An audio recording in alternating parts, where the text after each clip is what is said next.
ನೋಡಿ, ಇದು ನಮ್ಮ ಮನೆ ನಾಯಿ. ಇದ್ರ ಹೆಸರು ಕೊಕ್ಕೋ ಅಂತ. ಅದು ಹೆಂಗೆ ಇಣಗ್ತಾ ಇದೆ ಅಂತ ನೋಡಿ.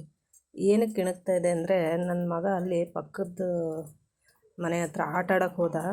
ಅವ್ನು ಹೋಗಿದ್ದಾನೆ ಅಂತ ಅದು ಅವನ್ನ ಕರೆಯೋದು, ಅವ್ನು ಎಲ್ಲಿ ಹೋದ, ಅವನ ಮನೆಗೆ ಬರೋವರೆಗೂ ಹುಡುಕ್ತಾನೇ ಇರುತ್ತೆ.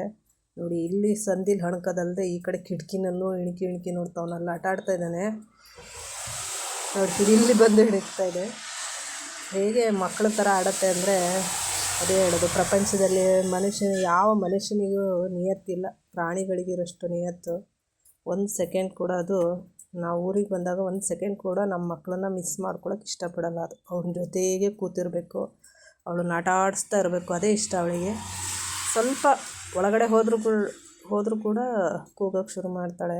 ನೋಡಿ, ಇವಳು ಮಗಳು ಹೋದ್ಲು ಅಂತ ಮಗಳನ್ನು ಹೆಂಗೆ ನೋಡ್ತಾ ಇದ್ದಾಳೆ. ಅದು ಅವಳು ಹೋಗ್ಬಿಟ್ಲು ಆ ಕಡೆ ಅಂತ ಒಬ್ಬರೂ ಬಿಡಲ್ಲ. ಅಷ್ಟು ನಾಯಿಗಳಲ್ಲಿ ಮುಗ್ಧತೆ ಅಂದರೆ, ನಾವು ವರ್ಷಕ್ಕೊಂದು ಸರಿ 2 ಸಾರಿ ಅಷ್ಟೇ ಊರಿಗೆ ಬರೋದು. ಎಷ್ಟು ಪ್ರೀತಿ ವಿಶ್ವಾಸ ಅಂದರೆ, ಅದು ನಮ್ಮನ್ನು ಬಿಟ್ಟಿದ್ದಷ್ಟು ಪ್ರೀತಿ ವಿಶ್ವಾಸ ತೋರಿಸುತ್ತೆ. ಅದಕ್ಕೆ ನೆನಪಿರುತ್ತೆ. ಬಂದು ಕೂಡ ಅದು ಮಾಡೋದು ನೋಡಿದ್ರೆ ತಲೆ ಕೆಟ್ಟೋಗುತ್ತೆ. ಅಷ್ಟು ಮಟ್ಟಿಗೆ ಪ್ರೀತಿ ವಿಶ್ವಾಸ ತೋರಿಸುತ್ತೆ.